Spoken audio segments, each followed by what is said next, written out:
১৬৪২ সালে বড়দিনে Isaac Newton জন্মগ্রহণ করেন। তাঁর জন্মের কয়েক মাস আগেই পিতার মৃত্যু হয়। জন্মের সময়ে আইজ্যাক ছিলেন দুর্বল, শীর্ণকায় আর ক্ষুদ্র আকৃতির। তাই তার জীবনের আশা সম্পূর্ণ ত্যাগ করেছিল। হয়তো বিশ্বের প্রয়োজনে বিশ্ববিধাতা তার প্রাণ রক্ষা করেছিলেন। বিধবা মায়ের সাথেই নিউটনের জীবন প্রথম ৩ বছর কেটে যায়। এ সময় তার মা বারনাবাস নামে এক ভদ্রলোকের প্রেমে পড়ে তাকে বিবাহ করেন। নববিবাহিত দম্পতির জীবনে শিশুর ন্যায়নীতি অবাঞ্ছিত বিবেচনা করে মা শিশু নিউটনকে তার দাদির কাছে রেখে দেন। ১২ বছর বয়সে নিউটনকে গ্রামের স্কুলে ভর্তি করে দেওয়া হলো। জন্ম থেকেই রুগ্ন ছিলেন নিউটন, তবু তার দুষ্টুমি কিছু কম ছিল না। কিন্তু শিক্ষকরা তার অসাধারণ মেধার জন্য সকলেই ভালোবাসতেন। স্কুলের অধ্যক্ষের শালা প্রায় স্কুলে পৌঁছতে দেরি করত। একদিন নিউটন বললেন, স্যার, আমি আপনার জন্য একটা ঘড়ি তৈরি করে দিচ্ছি, তাহলে ঘড়ি দেখে ঠিক সময়ে স্কুলে আসতে পারবেন। নিউটন ঘড়ি তৈরি করলেন। ঘড়ির ওপরে থাকত একটা পানির পাত্র। প্রতিদিন নির্দিষ্ট পরিমাণ পানি সেই পাত্রে ঢেলে দেওয়া হতো। তার থেকে ফোঁটা ফোঁটা পানি ঘড়ির কাঁটার উপর পড়ত এবং ঘড়ির কাঁটা আপন গতিতে এগিয়ে চলত। ভাগ্যের পরিহাসে নিউটনের সৎ বাবা মারা গেলেন। মার একার পক্ষে ক্ষেত জমিজমা দেখাশোনা করা সম্ভব হলো না। স্কুল ছাড়িয়ে 14 বছরের নিউটনকে গ্রামের বাড়িতে নিয়ে এলেন ভাগ্যক্রমে চাচা উইলিয়াম ভাইপোর জ্ঞানতৃষ্ণায় মুগ্ধ হয়ে নিজের কাছে নিয়ে এলেন। চাচা কেমব্রিজের ট্রিনিটি কলেজের সঙ্গে যুক্ত ছিলেন। তিনি ভাইপোকে আবার স্কুলে ভর্তি করে দিলেন। 1 বছর পর নিউটন ট্রিনিটি কলেজে ভর্তি হলেন। শুরু হলো এক নতুন জীবন। ছাত্র হিসেবে নিউটন ছিলেন যেমন অধ্যবসায়ী, পরিশ্রমী, তেমনি অসাধারণ মেধাসম্পন্ন। তার সবচেয়ে বেশি দখল ছিল অঙ্কে। যে কোনো জটিল অঙ্কের সমাধান সহজেই করে ফেলতেন। তবুও অঙ্কের প্রতি তার কোনো আকর্ষণ ছিল না। প্রকৃতির দুর্গেয় রহস্য তাকে সবচেয়ে বেশি মুগ্ধ করত। নিউটন বিশ্বাস করতেন একমাত্র বিজ্ঞানের মাধ্যমেই প্রকৃতির এই গোপন রহস্যকে উদ্ঘাটন করা সম্ভব। অবশেষে ১৬৬৫ সালে স্নাতক ডিগ্রি লাভ করলেন। কলেজে ছাত্র থাকাকালীন অবস্থাতেই তিনি অঙ্কশাস্ত্রের কিছু জটিল তথ্যের আবিষ্কার করেন। বাইনোমিয়াল থিওরাম, ফ্লাকসেশন, যা বর্তমানে ইন্টিগ্রাল ক্যালকুলাস নামে পরিচিত। এছাড়া কঠিন পদার্থের ঘনত্ব, the method for calculating the area of curves or the volume of solids. ১৬৬৬ সাল এই সময় নিউটন একটি চিঠিতে লিখেছেন, আমি ফ্লাকসন পদ্ধতি উদ্ভাবনের সাথে সাথে মাধ্যাকর্ষণ শক্তি সম্বন্ধে চিন্তাভাবনা করতে শুরু করেছি। ভাবতে অবাক লাগে, তখন নিউটনের বয়স মাত্র 24 বছর। নিউটন চাঁদ ও অন্য গ্রহ নক্ষত্রের গতি নির্ণয় করতে সচেষ্ট হন, কিন্তু তার উদ্ভাবিত তত্ত্বের মধ্যে কিছু ভুল ত্রুটি থাকার জন্য তার প্রচেষ্টা অসম্পূর্ণ ও ভুল থেকে যায়। এসব অসাধারণ কাজ ও মৌলিক তত্ত্বের জন্য সেই তরুণ বয়সে নিউটনের খ্যাতি পণ্ডিত মহলে ছড়িয়ে পড়ল।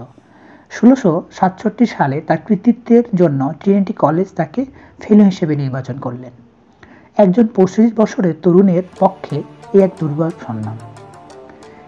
এইবার তিনি আলোর প্রকৃতি ও তার গতিপথ নিয়ে গবেষণার কাজ শুরু করলেন এবং এই কাজের প্রয়োজনে তিনি তৈরি করলেন প্রতিফলক টেলিস্কোপ, রিফ্লেক্টিং টেলিস্কোপ। পরবর্তীকালে মহাকাশ সংক্রান্ত গবেষণার প্রয়োজনে যে উন্নত ধরনের টেলিস্কোপ আবিষ্কৃত হয়, তিনিই তার অগ্রগামী পথিক। নিউটন কেমব্রিজ বিশ্ববিদ্যালয়ের ট্রিনিটি কলেজের গণিতের অধ্যাপক হিসেবে নির্বাচিত হলেন। সেই সাথে আলোর বর্ণছটা নিয়ে গবেষণার কাজ আরম্ভ করলেন। ইংল্যান্ডের রয়্যাল সোসাইটিও নিউটনের বৈজ্ঞানিক গবেষণার কাজে মুগ্ধ হয়ে তাকে সোসাইটির সদস্য হিসেবে নির্বাচিত করলেন। তখন তার বয়স মাত্র 29 বছর। ইংল্যান্ডের শ্রেষ্ঠ বিজ্ঞানীদের পাশে তার স্থান হলো।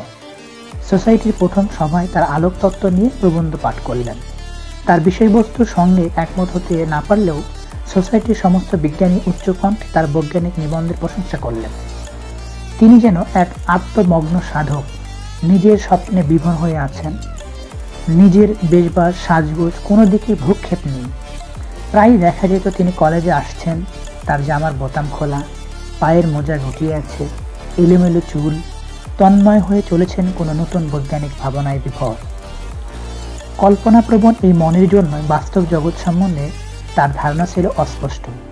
একদিন একজন লোক তার বাড়িতে এসে একটা প্রিজম 3 কোণা কাঁচ দেখিয়ে জিজ্ঞাসা করল, এর দাম কত হতে পারে?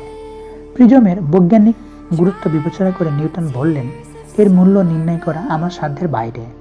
লোকটি নিউটনের কথা শুনে অস্বাভাবিক বেশি দামে প্রিজমটি বিক্রি করতে চাইল। কোনো দরদাম না করে সেই দামে প্রিজমটি কিনে নিলেন নিউটন। নিউটনের বাড়িওয়ালা সব কথা শুনে বললেন, তুমি নেহায়তি বোকা, এটা সাধারণ একটা কাঁচ, এই কাঁচের যা ওজন হবে সেই দামে এটা কেনা উচিত ছিল। নিউটন কোনো কথা না বলে শুধু হাসলেন। পরবর্তীকালে এই প্রিজম থেকেই উদ্ভাবন করে বর্ণতত্ত্ব, থিওরি অফ কালার। কলেজের ছুটির অবকাশে মায়ের কাছে গিয়েছেন নিউটন। দিনের বেশিরভাগ সময়ই বাগানের মধ্যে বসে থাকেন, প্রাণ ভরে উপভোগ করেন প্রকৃতির রূপ, রস, গন্ধ। একদিন হঠাৎ সামনে খসে পড়ল একটা আপেল। মুহূর্তে তার মনের কোণে উঁকি মারে এক জিজ্ঞাসা, কেন আপেলটি আকাশে না উঠে মাটিতে এসে পড়ল? এই জিজ্ঞাসায় মানুষের চিন্তার জগতে এক যুগান্তর নিয়ে এলো, জন্ম নিল মাধ্যাকর্ষণ তত্ত্বের। যদিও এই চিন্তার সূত্রপাত হয়েছিল বহু পূর্বেই, তার পূর্ণ পরিণতি ঘটল 1687 সালে নিউটনের হাত দিয়ে। নিউটন প্রকাশ করলেন তার কালজয়ী গ্রন্থ mathematical principles of natural philosophy. মানুষ মাধ্যাকর্ষণ শক্তির কথা সামান্য কিছু জানলেও এই বিশ্ব ব্রহ্মাণ্ড জুড়ে যে রয়েছে তার অস্তিত্ব, সে কথা কেউ জানত না। মাধ্যাকর্ষণ শক্তির এই আকর্ষণ গ্রহ নক্ষত্র পৃথিবীকে একত্রে বেঁধে রেখেছেন। একদিন রাতে এক বন্ধুর বাড়িতে তার নিমন্ত্রণ হয়েছে। কাজ করতে করতে রাত হয়ে গেছে। হঠাৎ তার মনে পড়ল বন্ধুর বাড়িতে যেতে হবে। তাড়াতাড়ি ঘর থেকে বার হলেন নিউটন। যখন বন্ধুর বাড়িতে গিয়ে পৌঁছলেন তখন গভীর রাত, চারদিক অন্ধকার। নিউটন বুঝতে পারলেন নিমন্ত্রণ পর্ব আগেই শেষ হয়ে গিয়েছে। বাড়ি ফিরে এসে আবার কাজে বসলেন। রাতের খাওয়ার কথা মনেই হলো না তার। এই নিরলস গবেষণার মধ্যে দিয়ে নিউটন প্রমাণ করলেন, if the force varied as the inverse square, the orbit would be an ellipse with the center of the force in one focus. এই আবিষ্কারের মাধ্যমে মাধ্যাকর্ষণ তত্ত্ব প্রতিষ্ঠার কাজ সহজসাধ্য হল। এতদিন মানুষের জানা ছিল না চন্দ্র সূর্যের সঠিক আয়তন। নিউটন তা নির্ণয় করলেন। প্রতিষ্ঠা হলো মাধ্যাকর্ষণ তত্ত্ব। এই তত্ত্বের যাবতীয় বিবরণ তিনি লিখে রাখলেন তার প্রিন্সিপিয়া গ্রন্থটিতে, প্রিন্সিপিয়া ম্যাথমেটিকা নামক বইটিতে। যখন এই বই প্রকাশিত হলো তখন অধিকাংশ মানুষের কাছে মনে হলো এই বই যেমন জটিল তেমনি দুর্বোধ্য। নিউটনের এক দার্শনিক বন্ধু একদিন নিউটনকে জিজ্ঞাসা করলেন, কিভাবে তোমার লেখার অর্থ বোঝা সম্ভব? নিউটন তাকে একটি বইয়ের তালিকা দিয়ে বললেন, আপনি আগে এই বইগুলো পড়ুন, তাহলে আমার তত্ত্ব বোঝার কাজ সহজ হবে।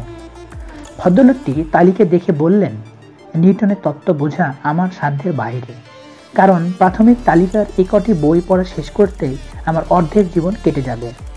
ফিলোসফি ন্যাচারালিস প্রিন্সিপিয়া ম্যাথমেটিকা প্রকাশিত হয় 1647 সালে। ল্যাটিন ভাষায় লেখা এই বইটি 3 খণ্ডে বিভক্ত।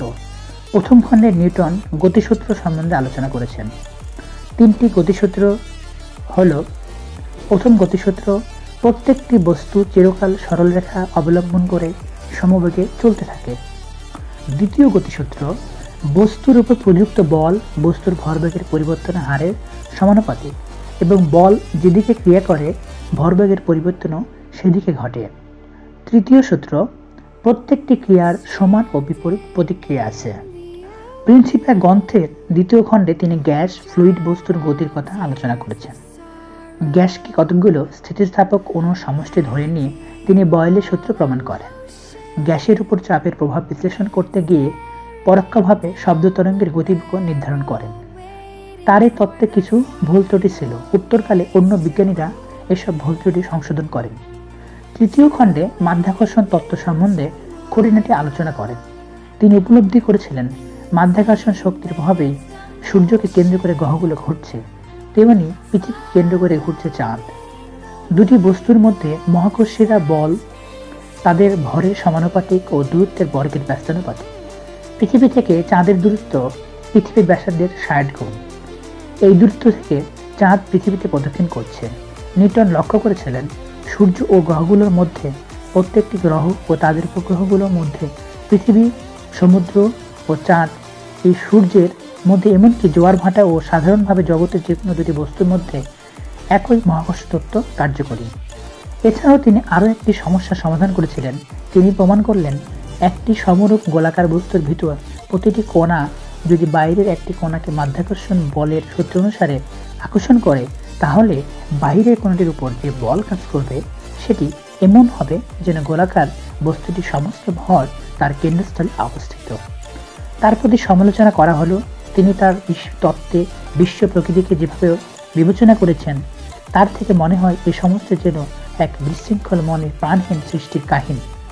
নিউটন তার জবাবে বললেন, প্রকৃতপক্ষে এই বিশ্ব প্রকৃতি এমন সুশৃঙ্খল সুসামঞ্জস্যভাবে সৃষ্টি হয়েছে, মনে হয় এর পশ্চাতে কোনো ঐশ্বরিক স্রষ্টা রয়েছেন। নিউটনের এই বিচিত্র মানসিকতার জন্য কোনো মানুষই তাকে সহজভাবে উপলব্ধি করতে পারেনি। হয়তো নিজেই নিজের বিরাটত্বকে সঠিকভাবে চিনতে পারেননি। অসাধারণ আবিষ্কারের পরও তিনি ছিলেন অসুখী মানুষ। প্রিন্সিপিয়া প্রকাশের পর নিউটন সক্রিয়ভাবে রাজনীতি নামলেন। তখন দ্বিতীয় যেমন বিশ্ববিদ্যালয়ের স্বাধীনতা কেড়ে নিতে চাইলেন, তিনি তার সক্রিয় বিরোধী হয়ে উঠলেন। রাজপরিবারের উৎখাতের পর 1694 সালে নতুন সংবিধান তৈরির জন্য যে কনভেনশন গড়ে উঠল, নিউটন তার সদস্য হলেন। রাজনীতিবিদ হিসেবে নিজেকে প্রতিষ্ঠিত করতে চেয়েছিলেন নিউটন। 1690 সালে কনভেনশনের পরিসমাপ্তি ঘটল, নিউটনের রাজনৈতিক জীবনের পরিসমাপ্তি ঘটল। 1703 সালে নিউটন জীবনের এক অভূতপূর্ব সম্মান, তিনি রয়্যাল সোসাইটির সভাপতি হলেন। আমৃত্যু তিনি সেই পদে অধিষ্ঠিত ছিলেন। 1705 সালে রানী অ্যানি কেমব্রিজ বিশ্ববিদ্যালয়ে এলেন। রানীর পক্ষ থেকে নিউটনকে নাইটহুড উপাধিতে ভূষিত করা হলো। এ সময় ডিফারেন্সিয়াল ক্যালকুলাসের প্রথম আবিষ্কারকর্তা হিসেবে জার্মান দার্শনিক লিবনিজ এর সাথে তর্কে জড়িয়ে পড়লেন। ইংল্যান্ডের রয়্যাল একাডেমি জানতে পারে লিবনিজ ডিফারেন্সিয়াল ক্যালকুলাসের আবিষ্কর্তা হিসেবে দাবি জানাচ্ছেন। রয়্যাল একাডেমির সদস্যরা ক্রোধে ফেটে পড়ল। তাদের সভাপতির কৃতিত্বকে এক বিদেশি চুরি করে নিজের নামে প্রচার করতে চাইছে। তখন তারা বিশ্বাস করতে নিউটনই প্রথম ক্যালকুলাসের সম্ভাবনা, তার অস্তিত্ব সম্বন্ধে লিবনিজের কাছে বলেছিলেন। লিবনিজ একে উন্নত করেছে, সঠিক দৃষ্টিকে দিয়েছে, কিন্তু আবিষ্কার করেননি। তার নিরপেক্ষ ঐতিহাসিকদের মতে নিউটন ডিফারেন্সিয়াল ক্যালকুলাসের উদ্ভাবক হলেও লিবনিজের পদ্ধতি ছিল অনেক সহজ এবং স্বয়ংসম্পূর্ণ। 1727 সাল নিউটন গুরুতর অসুস্থ হয়ে পড়লেন। চিকিৎসাতে কোনো সুফল পাওয়া গেল না। অবশেষে 20 মার্চ মহাবিজ্ঞানী নিউটন তার প্রিয় অনন্ত বিশ্ব প্রকৃতির বুকে চিরদিনের জন্য হারিয়ে গেলেন। 7 দিন পর তাকে ওয়েস্ট মিনিস্টার অ্যাবিতে সমাধিস্থ করা হলো। সমস্ত দেশ অবনত মস্তকে শ্রদ্ধাঞ্জলি জানায় সর্বকালের সর্বশ্রেষ্ঠ এই জ্ঞান তাপসকে। যদিও নিজেকে তিনি কখনো পণ্ডিত বা জ্ঞানী ভাবেননি, মৃত্যুর অল্প কিছুদিন আগে তিনি লিখেছিলেন, পৃথিবীর মানুষ আমাকে কি ভাবে জানি না, কিন্তু নিজের সম্বন্ধে আমি মনে করি আমি একটা ছোট ছেলের মতো সাগরের তীরে খেলা করছি আর খুঁজে ফিরেছি সাধারণ যে সামান্য আলাদা পাথরের নুড়ি বা ঝিনুকের খোলা সামনে আমার পড়ে রয়েছে অনাবিষ্কৃত বিশাল জ্ঞানের সাগর।